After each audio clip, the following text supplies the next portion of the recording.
Ya ahobu, selamat berjumpa kembali kepada anak-anak kami semua. Bagaimana kabarnya? Harapan ibu anak-anak kami selalu dalam keadaan sehat. Pada kesempatan ini ibu akan menjelaskan tentang mengenal perguruan tinggi. Materi ini ibu khususkan untuk anak-anak kami yang duduk baik di kelas 10, kelas 11, kelas 12, SMA maupun SMK. Dan juga tidak tertutup kemungkinan bagi anak-anak kami yang duduk di bangku sekolah menengah pertama. Tentunya anak-anak kami setelah tamat SMA, SMK, maka anak-anak kami akan berfikir saya mau kemana. Berbagai macam pilihan yang ada. Mungkin anak-anak kami setelah lulus merencanakan ingin kuliah atau ingin kerja. Atau juga mungkin ada satu dua yang memikirkan ingin menganggur. Harapan ibu itu tidak terjadi ya. Anak-anak kami setelah lulus harus punya tujuan. Kalau bukan kuliah, kerja. Tetapi keinginan kami, anak-anak kami terlebih dahulu harus kuliah. Nah, di mana seseorang kuliah? Seseorang kuliah itu di perguruan tinggi. Kalau kita tamat SMP, kita akan melanjut, kita diperhadapkan pada dua pilihan, yaitu SMA dan SMK. Sedangkan kalau kuliah, itu di perguruan tinggi. Waktu SMP, anak-anak kami menentukan apakah mau masuk SMA atau mau masuk SMK. Sebagian besar anak-anak kami, waktu masuk SMA hanya mengenal dua program, yaitu MIPA dan IPS. Sebenarnya di SMA itu ada 3 program atau ada 3 jurusan, yaitu MIPA, IPS dan bahasa. Di SMK itu ada sebanyak 146 kejuruan. Mungkin yang familiar kita di Pulau Nias ini adalah ada ATPH, ada TKJ, ada OTKP. Sebenarnya masih banyak lagi. Ada yang masa pendidikannya 3 tahun dan ada yang masa pendidikannya 4 tahun. Nah, seperti itulah perguruan tinggi. Ini baru anak-anak kami mengenal SMA, SMK. Masih ada yang belum mengenal secara mendalam bagaimana itu SMA, SMK dan sudah menentukan saya mau masuk SMA IPA, saya mau masuk SMA IPS. Ada 3 jenis pendidikan tinggi. Yang pertama pendidikan akademik, kedua pendidikan vokasi, dan ketiga adalah pendidikan spesialis. Pendidikan akademik ini ibaratnya SMA di sekolah menengah dan pendidikan vokasi ibaratnya SMK di sekolah menengah. Jadi pendidikan akademik lebih menekankan terhadap penguasaan ilmu pengetahuan dan pendidikan vokasi lebih menekankan terhadap penguasaan ilmu terapan. Sedangkan pendidikan spesialis adalah merupakan lanjutan dari pendidikan akademik untuk memperoleh keahlian tertentu sebagai syarat dalam sebuah pekerjaan. Selanjutnya, pendidikan tinggi diselenggarakan oleh perguruan tinggi. Perguruan tinggi ada 5 jenis, yaitu universitas, yang kedua institut, yang ketiga sekolah tinggi, yang keempat akademi, dan kelima adalah politeknik. Apa perbedaan dari kelima jenis perguruan tinggi tersebut? Pertama-tama kita lihat dari penyelenggaraan pendidikan akademik dan vokasi. Pendidikan vokasi bisa diselenggarakan oleh kelima jenis perguruan tinggi, tetapi pendidikan akademik hanya bisa diselenggarakan oleh jenis perguruan tinggi, universitas, institut, dan sekolah tinggi. Kemudian dilihat dari disiplin ilmu, universitas bisa menyelenggarakan semua disiplin ilmu, sama dengan politeknik semua. Hanya bedanya, politeknik ini hanya khusus untuk pendidikan vokasi dan sampai diploma 4 atau sama dengan sarjana. Sedangkan di universitas menyelenggarakan nanti program magister dan doktor. Kemudian institut itu hanya sekelompok disiplin ilmu, sekolah tinggi hanya satu disiplin ilmu, dan akademik satu atau sebagian dari disiplin ilmu. Selanjutnya kita akan melihat contoh-contoh dari jenis perguruan tinggi. Yang pertama, universitas. Ini ada beberapa ibu tuliskan universitas yang ada di Provinsi Sumatera Utara. Ada Universitas Sumatera Utara dan Universitas Negeri Medan, Universitas Sari Mutiara, Universitas HKBP Nomensen, Universitas Asahan, dan ada dua universitas yang baru ada di Nias. SK-nya baru keluar, yaitu Universitas Nias Raya dan Universitas Nias. Kita lihat satu contoh di antara itu adalah Universitas Sumatera Utara atau USU. Ini nanti silakan dibuka website www.usu.ac.id. Nah, di sana kalau kita lihat fakultas yang diselenggarakan oleh USU, ini ada Fakultas Kedokteran, Hukum, Pertanian, Teknik. Misalnya saja Fakultas Kedokteran itu ada dua program studinya, itu adalah program studi Pendidikan Dokter dan Pendidikan Dokter Gigi. Contoh lainnya adalah Universitas Asahan. Di sini ada Fakultas Hukum, ada Teknik, Ekonomi, Pertanian, Keguruan, dan Ilmu Pendidikan. Contohnya di Keguruan Ilmu Pendidikan ada program studi Pendidikan Matematika.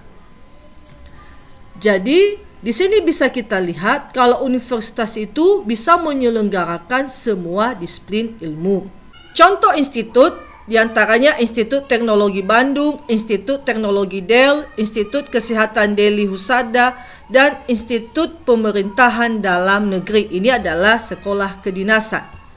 Kita lihat satu Institut Teknologi Del, lengkapnya bisa dilihat di www.del.ac.id. Ini menyelenggarakan sekelompok bidang ilmu yaitu tentang teknologi. Contoh dari sekolah tinggi di antaranya adalah Sekolah Tinggi Teologi BNKP Sunderman Nias, Sekolah Tinggi Ilmu Kesehatan Nauli Husada, Sekolah Tinggi Agama Islam Nias. Satu contoh ini STT BNKP Sunderman. Ini nanti bisa dibuka di website sttsunderman.ac.id. Dia hanya menyelenggarakan dua program studi, yaitu Pendidikan Agama Kristen S1 dan S1 Teologi. Kemudian akademik, ini berbagai macam akademik. Di sini ada satu Akademi Kebidanan Harapan Keluarga Akbid Haga. Kemudian ada Akademi Militer Akmil, Akademi Kepolisian Akpol. Jadi ini beberapa contohnya. Kalau kita lihat Akademi Kebidanan Haga itu hanya menyelenggarakan satu program studi saja, yaitu kebidanan. Beberapa contoh politeknik adalah Politeknik Negeri Medan, Politeknik Negeri Padang, Politeknik Manufaktur Negeri Bandung, dan Politeknik Negeri Jakarta. Terus Politeknik Negeri Medan nanti bisa dibuka website www.polmed.ac.id. Kalau kita lihat dari jumlah program studi, ini bisa dibandingkan. Universitas USU tadi ada 160 program studi. IAKN Taruntum ada 15 program studi, STT BNKP Sunderman ada 2 program studi, Akbid Haga hanya 1 program studi, dan Politeknik Negeri Medan ada 23 program studi.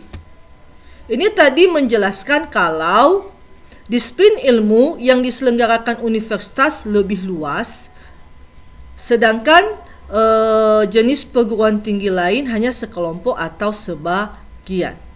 Selanjutnya status perguruan tinggi ini ada 3. Ada milik pemerintah negeri, ada swasta milik yayasan pendidikan tertentu, dan ada sekolah kedinasan. Tentu anak-anak kami akan bertanya, saya mau melanjut di mana? Berapa banyak perguruan tinggi yang ada di Indonesia? Nah, di sini Ibu akan menjelaskan data perguruan tinggi terakhir yang dikeluarkan oleh pemerintah, yaitu pada tahun 2020. Kalau kita lihat jumlah perguruan tinggi yang ada di Indonesia, secara nasional ada 4.593 perguruan tinggi. Hanya ini ada yang membawahinya oleh Kementerian Pendidikan Kebudayaan, ada yang membawahinya Kementerian Agama, ada yang membawahinya Kementerian Keuangan. Jadi, khusus Kemendikbud, Kementerian Pendidikan dan Kebudayaan membawahi sekitar 3.166 perguruan tinggi. Statistiknya bisa kita lihat di sini. Universitas ada 667, institut 271, dan yang paling banyak nanti adalah sekolah tinggi. Ini perguruan tinggi secara nasional. Tetapi kalau kita rujuk khusus yang dibawahi oleh Kemendikbud, ini kita bedakan negeri dan swasta. Universitas negeri 63 dari 646 universitas Indonesia. Swastanya ada 583. Jadi universitas swasta lebih banyak dari universitas negeri. Makanya untuk masuk universitas negeri perjuangannya lebih berat dibanding masuk universitas swasta. Karena perbandingan jumlahnya itu sekitar 1:10. Kalau institut itu negerinya hanya 12, swastanya 120-132. Sedangkan sekolah tinggi akademik itu tidak ada diselenggarakan oleh pemerintah, itu hanya milik swasta. Dan ada satu lagi ini nanti akademi, dibedakan akademi dengan akademi komunitas. Akademi komunitas ini untuk berkebutuhan khusus. Sedangkan politeknik ada 43 politeknik negeri dan swasta ada 176.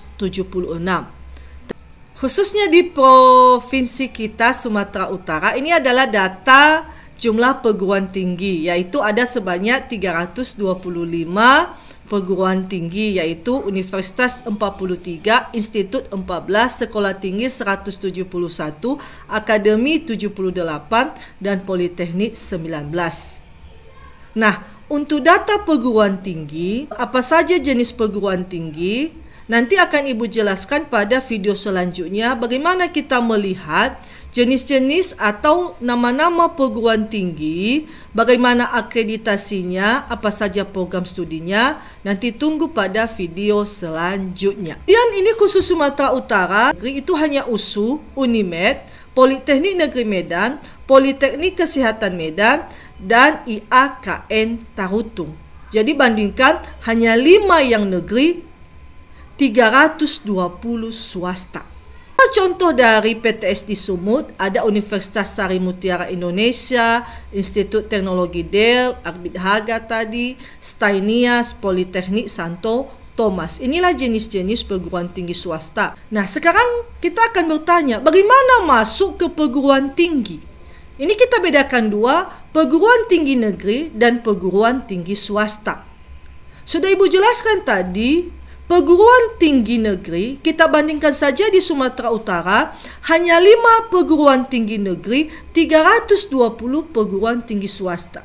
Sehingga orang akan berebut masuk ke perguruan tinggi negeri, karena banyak yang mau masuk ke perguruan tinggi negeri, tentu seleksinya akan sulit. Jadi penuh perjuangan. Jadi anak-anak kami perlu mempersiapkan diri lebih lagi.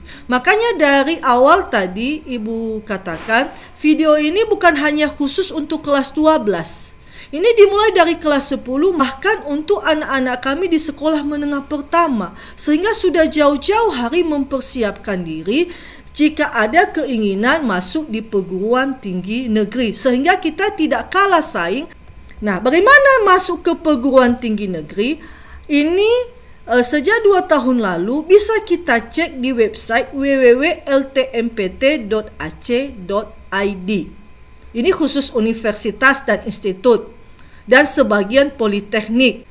Nah, di sini bisa anak-anak kami peroleh informasi bagaimana masuk perguruan tinggi negeri. Nah, ada 3 tes masuk perguruan tinggi negeri. Yang pertama SMPTN, yang kedua SBMPTN, dan yang ketiga seleksi mandiri. Yang mengikuti SMPTN adalah hanya siswa yang lagi duduk di kelas 12 tahun berkenaan. Dan ini yang ditunggu-tunggu oleh siswa. Kenapa? Kita bisa masuk perguruan tinggi tanpa di testing, hanya melihat data nilai rapor kita sejak kita duduk di SMA atau SMK dan ditambah prestasi-prestasi lain yang kita peroleh selama ini. Dan biasanya ini diselenggarakan di bulan Januari, Februari setiap tahun. Dan petunjuk tahun ini sudah keluar. Bisa dibuka nanti di www.ltmpt.ac.id. Kemudian yang kedua adalah SBMPTN dengan testing.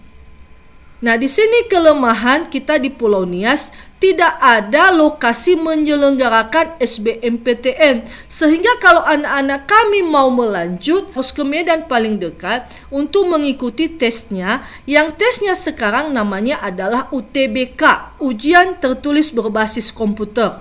Ini apa saja yang dites di situ? Itu adalah tes potensi skolastik, tes bahasa Inggris, dan tes kemampuan akademik.